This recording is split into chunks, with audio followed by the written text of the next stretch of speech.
오늘은 루벤스의 그림에서 보는 삼손과 데릴라를 좀 생각해 보도록 하겠습니다. 페테르 파울 루벤스는 1577년에 탄생해서 1640년에 사망한 독일 태생의 화가입니다. 17세기 바로크를 대표하는 벨기에 화가로 알려져 있죠. 루벤스라는 이름으로 널리 알려져 있는 그는 역동성, 강한 색감, 그리고 관능미를 추구하는 환상적인 바로크 스타일의 대표적인 화가입니다. 전문가들에 따르면 루벤스는 초상화, 풍경화, 신화나 사실을 바탕으로 그린 역사화를 즐겨 그렸고 십자가에서 내려지는 그리스도라는 작품으로도 유명합니다. 루벤스의 오늘 그림에서 근육질의 삼손을 볼 수 있죠. 그 근육질의 삼손은 사랑의 여정 끝에 데릴라의 품에 안겨 세상 모르게 깊이 잠이 든 모습으로 그려져 있습니다. 그 모습을 데릴라가 미묘한 표정으로 내려다보면서 마치 어린아이를 다루듯이 왼쪽 손을 삼손의 어깨 위에 살펴시 올려놓고 있습니다. 데릴라의 얼굴 표정은 삼손의 어리석음에 대한 비웃음을 담고 있는 듯, 그리고 자신만을 끝까지 순진하게 믿어주는 삼손에 대한 애처로운 감정이 혼합된 복잡한 감정인 듯합니다. 삼손에게 있어서 데릴라는 치명적인 매력으로 다가와서 남자를 파괴시키는 전형적인 판머 파탈의 모습이죠. 데릴라는 그림을 보면 붉은 겉옷을 입고 있습니다. 이 화려한 옷은 데릴라가 부유한 계층임을 말해준과 동시에 붉은색은 정열을 표현하면서도 핏빛의 색상으로서 곧 삼손이 두 눈이 블레셋 병사들에 의해 뽑히고 피 흘리는 임박한 비극을 예고하고 있습니다. 그림에서 삼손의 힘의 상징인 머리카락은 데릴라가 불러들인 한 이발사에 의해 가위로 난도질을 당하고 있죠. 루벤스는 성경에 언급되지 않은 한 노파의 모습을 그림 속에 포함시켰습니다. 바로 늙은 노파이죠. 이 노파는 촛불을 들고 이발사가 삼손의 머리카락을 자르는 것을 뒤쪽에서 도와주고 있습니다. 주목할 점은 이 노파의 얼굴이 데릴라의 얼굴과 같은 대칭형으로 그려져 있다는 사실이죠. 사실 늙은 노파의 얼굴은 데릴라 내면 안에 존재하는 요부로서의 엄흉한 마음이 외적으로 표현된 모습이라고도 할 수 있습니다. 따라서 노파의 얼굴은 데릴라의 얼굴과 오버랩되고 있습니다. 집안의 벽면에는 사랑의 여신 비너스와 그의 아들 큐피트의 조각상이 어두운 그늘 아래 그려져 있죠. 루벤스의 의도에 따르면, 이것은 물론 제 생각입니다만은, 큐피드는 삼손에게 사랑의 화살을 쏘았고 삼손은 사랑의 여신과 같은 데릴라에게 빠져들었음을 의미하고 있는 듯합니다. 빗나간 사랑, 그리고 잘못된 애정 행각으로 인한 비참한 결과를 이제 비너스와 큐피트가 묵묵히 지켜보고 있는 듯합니다. 화가 루벤스는 삼손과 데릴라, 노파와 이발사의 모습을 밝은 색으로 처리하면서 이들이 역사의 한 페이지를 장식하고 있는 모습을 강조하고 있습니다. 그리고 오른쪽 문 밖에서 기다리고 있는 블레셋 병사들의 모습을 작은 빛으로 조용히 비추고 있는 모습으로 그려놓고 있죠. 그들은 어둠 가운데 삼손의 머리카락이 다 잘리는 순간만을 밖에서 초조함과 긴장 속에서 기다리고 있는 것입니다. 물론 성경에 따르면 이들은 은밀한 내실에 숨어 있었죠. 그리고 그림 중앙의 상부에는 어두운 색상의 커튼이 묶여져 있는데 마치 한 편의 연극이 끝나면 커튼이 내려오면서 들이우듯이 비극적인 삼손의 이야기를 다룬 한 편의 이 드라마 연극의 끝을 기다리고 있는 듯합니다. 여호수아의 리더십 아래 이스라엘은 가나안 정복 전쟁을 수행한 바가 있습니다. 가나안 땅의 요충지들은 거의 정복했지만 이 거룩한 전쟁이 완전히 끝난 것은 아니었죠.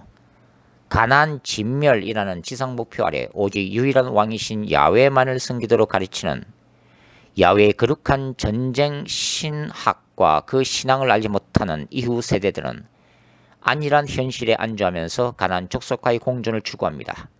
그리고 점차 바알 숭배 사상에 젖어갔죠. 하나님은 그의 백성의 거룩함을 유지하기 위해 죄악에 빠진 이스라엘을 주변 가나안 족속들을 통해 징계하기 시작하십니다.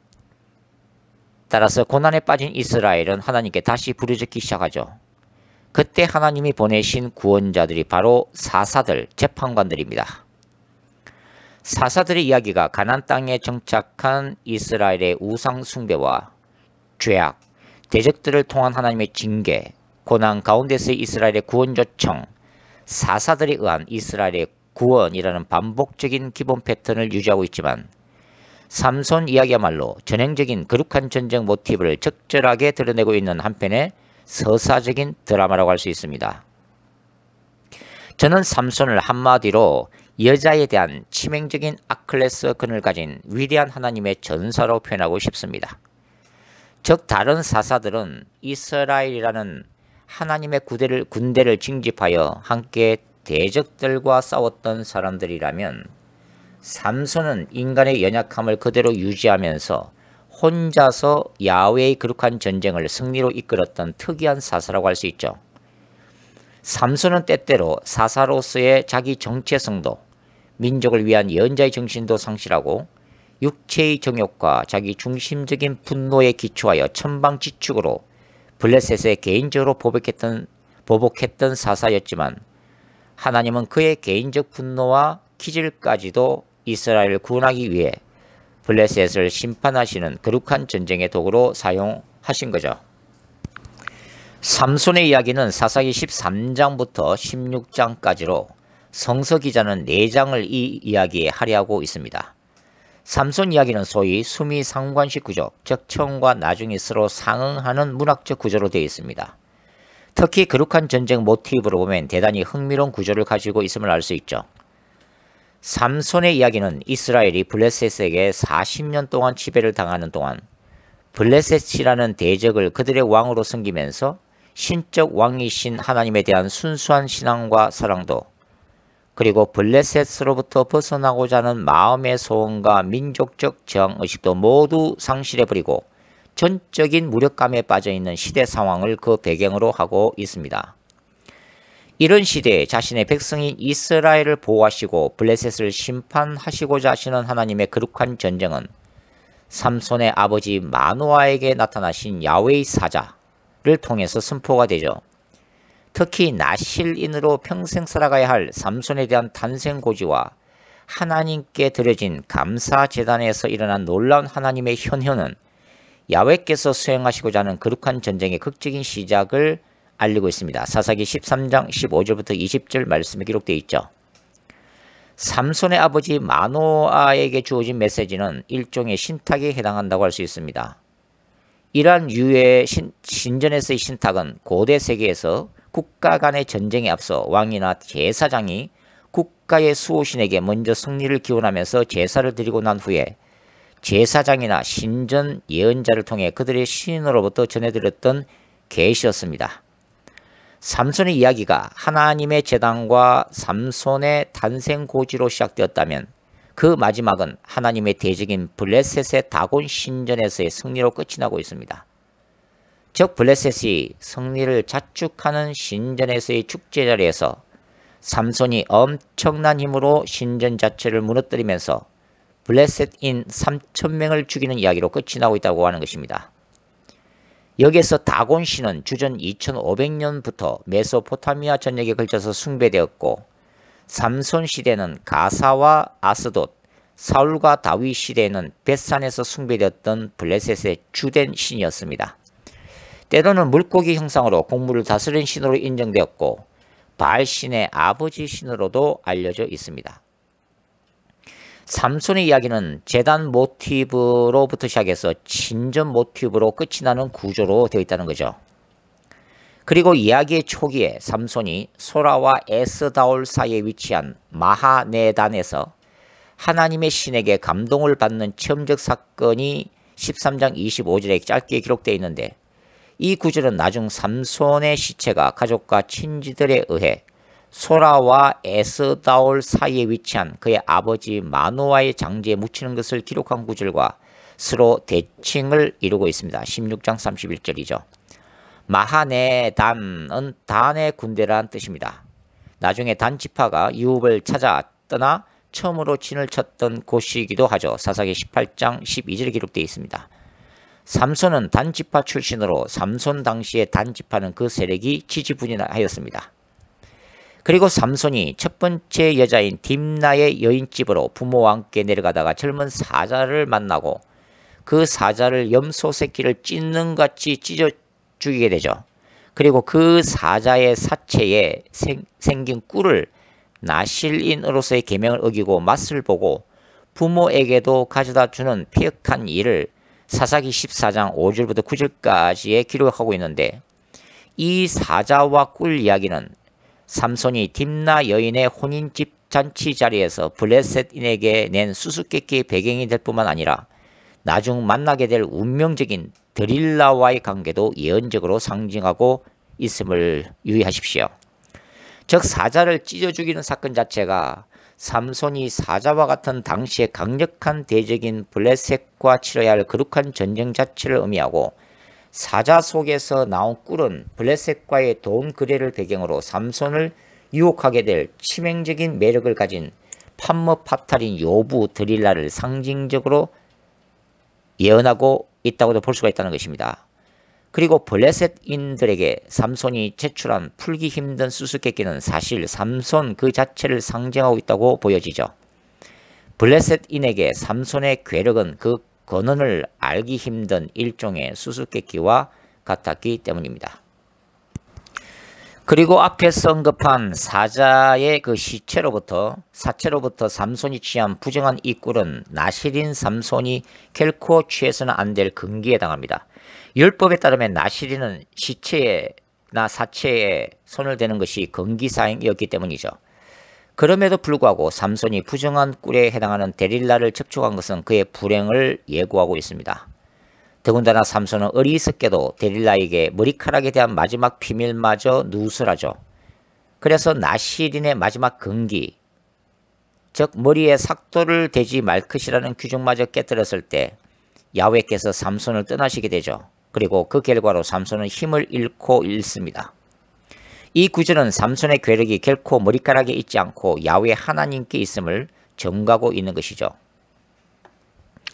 더 나아가서 사사기 14장에 기록된 딥나 여인과 삼손과의 관계는 나중에 사사기 16장에서의 드릴라와 삼손과의 관계를 미리 예고하고 있습니다.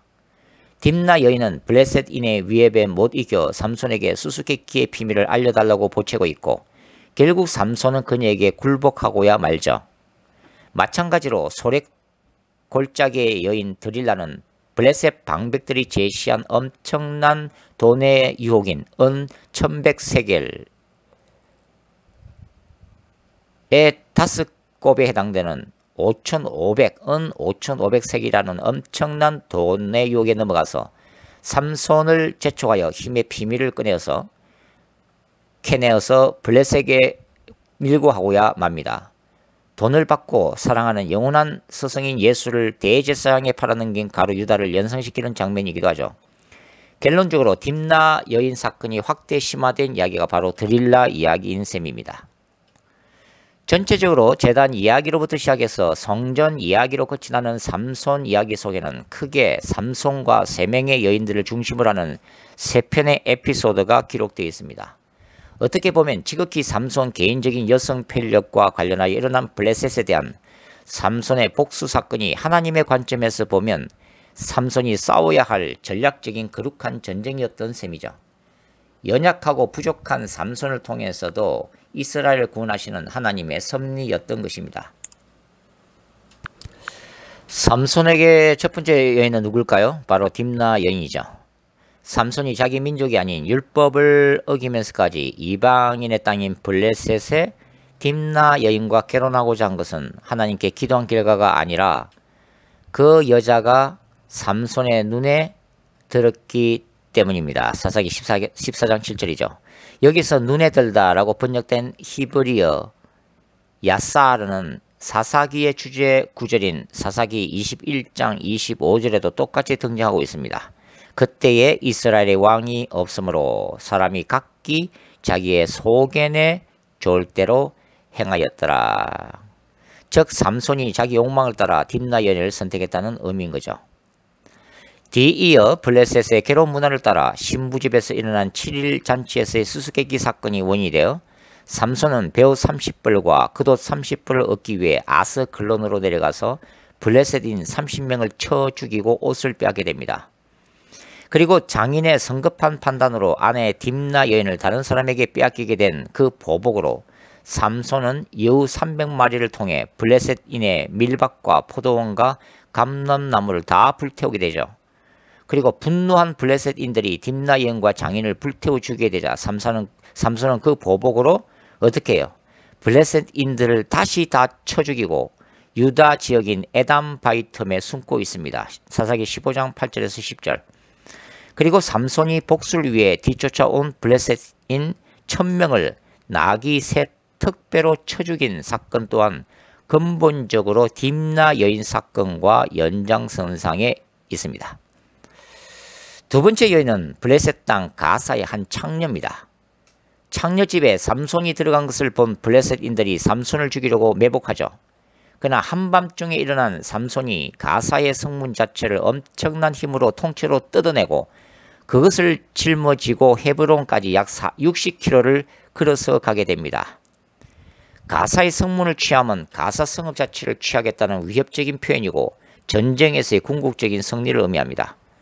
우리는 이 위협적인 시비가 나중에 블레셋인의 성읍 가사에서의 다곤 신전 파괴로 현실화되는 것을 보게 됩니다. 사사기 16장 21절부터 30절이죠. 그리고 삼손이 유다 지역 헤브론까지 이 성문을 짊어지고 간 것은 아마도 유다 지파 3,000명이 예전에 삼손과 더불어 블레셋과 싸울 생각조차 하지 않고 도리어 삼손을 블레셋에게 결박하여 넘겨준 사건에 대한 보복적 본보기로 보여집니다. 그리고 마지막 여인이 바로 드릴라입니다. 그리고 그 결과로 일어난 사건이 삼손의 마지막 거룩한 전쟁인 다곤 파괴 사건이죠. 드릴라의 이름 속에는 연약하다 또는 밤이다 라는 의미가 담겨 있다고들 하죠. 그 누가 약한 자여 그대 이름은 여자라고 말했을까요? 연약하게 보였던 드릴라 속에 있는 치명적인 판모파탈로스의 매력은 작은 태양에 이라는 의미를 가진 삼손을 집어삼키는 어두운 밤과 같은 무서운 여인이었습니다. 그리고 사자보다 더 강한 삼손을 외적 아름다움과 내적 강교함으로 달콤하게 녹여서 마음껏 처리할 수 있었던 사자 속에서 나온 독을 품은 꿀 그 자체였습니다. 그럼에도 불구하고 애굽의 노예로 팔려간 요셉이 역설적으로 애굽의 총리직에 오르듯이 삼손을 통한 야훼의 거룩한 전쟁 또한 이 시점에서 완전 실패한 듯 보여도 결국은 승리의 역전 드라마를 가사 땅에서 연출하게 됩니다. 이 모든 무대에서의 최종 연출자요 감독이 바로 유일하신 하나님이시기 때문이죠. 대부분의 주석가들은 삼손에 대해서 평가할 때 삼손은 부정적인 이미지를 주는 우리의 일그러진 영웅으로 평가됩니다. 하나님이 특별하게 부어주신 은사적 능력을 사사로서의 책임의식과 민족을 향한 뜨거운 심장으로 사역한 모범이 되는 사사가 절대로 아니기 때문이죠. 동시에 나실인으로서 구별된 삶을 살면서 하나님의 말씀에 대한 절대적인 순종과 동시에 동시대의 이스라엘 전체 지파를 탁월한 리더십을 통해 하나로 묶어내는 그런 류의 사사도 결코 아니기 때문입니다.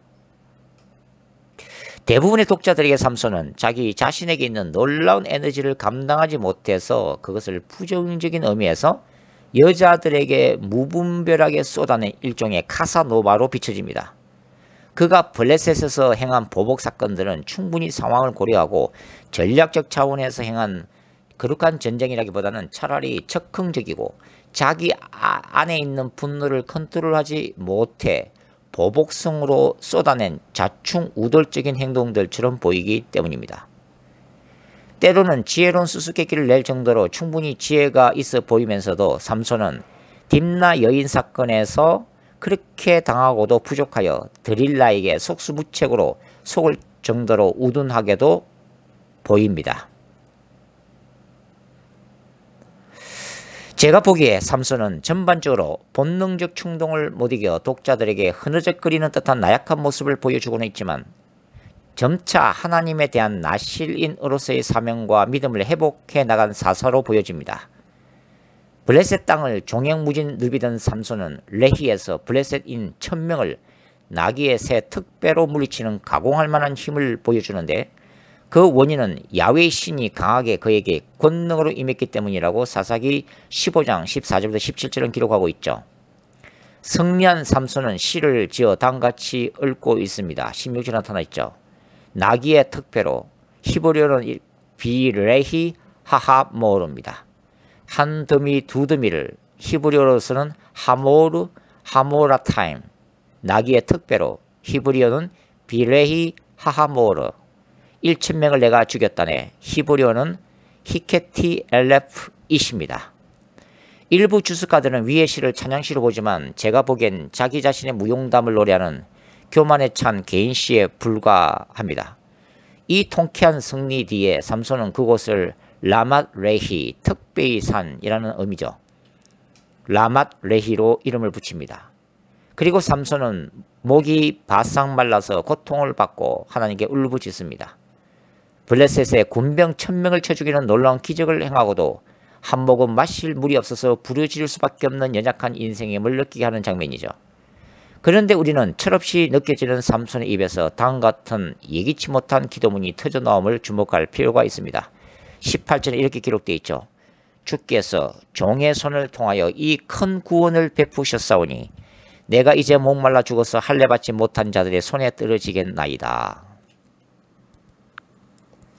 삼손은 이 모든 일이 하나님이 행하신 거룩한 전쟁의 결과, 저 큰 구원의 사건임을 고백하고 있고, 자기 자신을 하나님의 종, You are servant라고 인식하고 있고, 블레셋을 할례받지 못한 자라고 부르고 있는데, 이 용어야말로 하나님의 선민 백성으로서의 민족의식에서 나오는 특별한 용어라는 생각이 듭니다. 하나님은 삼손의 이 기도에 즉각적으로 응답하셔서 땅을 갈라 우묵한 곳에서 샘물이 터져 나오게 만드시죠. 따라서 삼손은 그곳을 엔학골에 부르짖는 자의 샘이라고 이름을 짓습니다. 우리는 삼손의 기도문에서 삼손의 내면 속에 은밀히 감추어져 있던 사사로서 부르심을 받은 확고한 자기 정체성을 확인할 수가 있다는데 놀랄 수밖에 없습니다.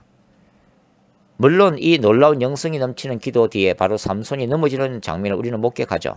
즉 삼손은 여전히 육체적인 정욕에 못 이기고 가사의 창녀집을 방문하고 있기 때문입니다. 그리고 그 후 삼손은 들릴라에게 속아 그동안 여자들에게 마음을 빼앗기게 만들었던 그 두 눈을 블레셋인들에 의해서 잃게 되죠. 그리고 가사로 끌려가서 감옥에서 짐승 대신 맷돌을 돌리게 됩니다. 여기에서 성경 기자는 그의 머리털이 밀린 후에 다시 자라기 시작하니라 라고 기록함으로써 앞으로 뭔가 반전이 일어날 것을 예고하고 있죠. 그리고 조롱꾸리로 다곤 신전에 끌려 나온 삼손이 신전을 버티고 있는 두 기둥 사이에 몸을 의지하고 하나님께 마지막으로 드리는 기도가 28절 이후입니다.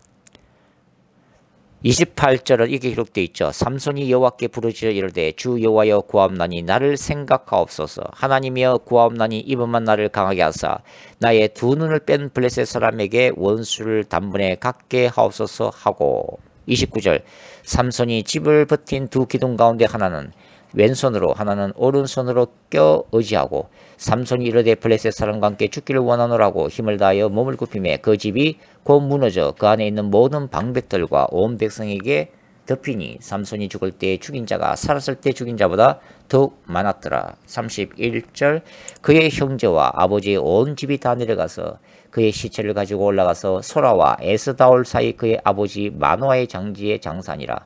삼손이 이스라엘의 사사로 20년 동안 지냈더라.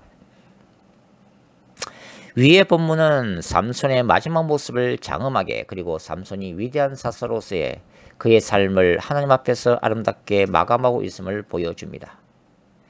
일부 주석가들은 삼손의 최후 기도조차 개인적인 복수 차원에서 일어난 그런 기도라고 평가절하하기도 하지만 저는 그렇게 부정적으로 보고 싶지는 않습니다. 삼손은 두 눈을 잃고 맷돌을 돌리는 노예 신세로 전락한 그 상황 속에서 자기 자신과 하나님에 대해 깊이 성찰하는 시간들을 가졌던 것으로 추정됩니다. 자기에게 주어진 극단적인 상황 속에서 삼손은 하나님의 사사로서의 마지막 거룩한 전쟁을 승리로 장식하고 싶은 간절한 마음의 소원이 있었다고 보여집니다. 왜냐하면 이스라엘의 사사 삼손이 포로로 끌려온 사건은 블레셋인들에게는 자신들이 섬기는 신인 다곤 신이 이스라엘의 신인 야훼를 이긴 사건으로 받아들이고 있었고, 그 결과로서 다곤 신전에서 그 승리의 축제를 열면서 다곤 신상에 감사 제사를 지내고자 했기 때문이죠. 따라서 삼손은 바로 이 자리에서 하나님이 주신 힘과 능력을 다시 드러냄으로써 궁극적으로 야훼 하나님의 궁극적인 승리를 선포하고 그분의 영광을 드러내야만 했기 때문입니다. 이러한 삼손의 거룩한 전쟁은 블레셋 사람과 함께 죽기를 원하는 순교자적 죽음을 동반해야만 했습니다. 삼손의 이러한 긍정적인 믿음이 전제되지 않는다면 히브리스 기자가 믿음으로 행한 사사들, 즉 기드온, 바락, 입다와 함께 사사 목록 속에 삼손의 이름을 나란히 언급하지는 않았을 것입니다. 히브리서 11장 32절에 기록되어 있죠. 사사 삼손, 채 성숙되지 못한 인격에 너무나 큰 하나님의 권능이 담긴 연약한 그릇이라고 말씀을 드릴 수가 있습니다. 우리는 바울처럼 말씀이 삶이 되고 삶 그 자체가 메시지가 되는 바람직한 모델을 추구합니다. 말하자면 바울처럼 나를 본받아라 라고 담대히 외칠 수 있는 바람직한 영웅을 추구한다는 의미입니다. 사실 그것이 성경적이죠. 칭의는 성화를 포함하고 있기 때문입니다. 인간은 어느 정도 영웅 신드롬이 존재하는 것 같습니다. 나는 비록 영웅이 되지 못해도 한 시대를 변화시킬 수 있는 모세나 엘리야와 같은 영적 영웅을 우리는 기대하고 기다립니다. 그들을 통해서라도 하나님의 놀라운 임재와 영광을 맛보고 싶기 때문이죠. 그것을 기대하면서도 동시에 우리 같은 소인들은 모세나 엘리야 그리고 바울 앞에 서면 기가 죽습니다. 어디 바울뿐이겠습니까? 집사람 앞에만 서도 기가 죽는 우리들이죠. 그렇기 때문에 역설적으로 삼손 같은 일그러진 우리의 영웅 앞에 서면 조금씩 기가 살아나는 것입니다. 저런 삼손을 사용하신 하나님이 왜 나를 사용하지 못하시겠는가 하는 거죠. 인격과 신적 능력, 지성과 영성, 학구적 기질과 부흥사적 능력, 땅에 뿌리박은 영성과 하늘에 속한 영성이 균형 있게, 그리고 성숙하게 완벽한 인간을 하나님은 늘 사용하실 것 같지만 하나님은 의외로 우리가 생각하는 그런 방식으로 사람을 사용하지는 않으시는 것 같습니다. 능력보다는 인격, 사역보다는 하나님과의 관계성을 중요시하는 하나님도 인격이나 관계성이 완벽한 사람을 골라서 사용하시지는 않는다는 의미죠. 오히려 하나님의 나를 위해 사용하시면서 동시에 인격을 다듬어 가시는 하나님을 우리는 성경 속에서 종종 만나는 것입니다. 그때 우리의 고백은 이런 것이죠. 주님은 토기장이시고 우리는 주님의 손에 붙들려 빚어지는 질그릇일 뿐입니다. 다른 측면에서 사사기에 나오는 삼손이 살아갔던 그 시대는 어쩌면 오늘날 우리가 살아가는 이 시대일 수도 있고, 삼손의 이중적인 모습은 오늘날의 교회 공동체의 모습일 수도 있습니다. 오늘날 많은 교회들이 야훼 신이 임할 때 나타나는 그 놀라운 권능을 잃어버렸기 때문이죠. 우리는 성령의 능력을 상실한 채 세상이 주는 그 달콤한 꿀에 취해 세상과 그렇게 적당히 타협하면서 세상을 변화시키고자 하는 야성적인 영성을 상실했는지도 모릅니다. 한편으로는 놀라운 부흥을 사모하면서도 그 놀라운 부흥이 임할 수 있는 거룩한 도구로서의 삶을 포기하고 사는지도 모릅니다. 루벤스가 그린 삼손과 드릴라, 우리는 이 그림을 보면서 무엇을 배우고 느낄 수 있을까요? 예전에 리차드 포스의 책 중에 돈, 권력, 섹스라는 책이 있었습니다. 이 세 가지는 목회자들을 포함하여 많은 이들이 걸려 넘어지는 대표적인 대적들이죠. 사람마다 걸려 넘어지는 치명적인 아킬레스건은 누구에게나 존재합니다. 문제없는 사람이 없고 단점이 없는 사람은 단 한 사람도 존재하지 않기 때문입니다. 중요한 것은 자신의 치명적인 그 약점이 무엇인지를 스스로 깨닫는 것이고, 그 치명적인 단점 때문에 우리 자신이 비극적인 운명을 맞이하도록 스스로 허락해서는 안 된다는 것이죠. 하나님이 우리의 넘어짐과 실수를 역전 드라마로 만드시는 것은 그분의 몫이고 그분의 은혜에 속한 그분의 권한입니다. 우리는 그것을 기대하면서 우리의 넘어짐을 정당할 수는 없다는 얘기죠. 우리가 기억해야 하는 것은 우리의 넘어짐과 치명적인 실수를 사탄이 사용하도록 방치해서는 안 된다는 것입니다. 우리 속에 있는 하나님이 주신 귀한 능력과 장점, 재능과 은사, 그리고 이것들을 가지고 감당해야 할 우리의 궁극적인 부르심과 사명, 그 모든 것이 우리의 경솔하고 치명적인 실패 때문에 와르르 큰 소리를 내며 어두움 저편으로 그냥 사라지는 것을 우리가 결코 용납해서는 안 된다는 사실입니다. 이것이 우리가 감당해야 할 거룩한 전쟁인 것입니다.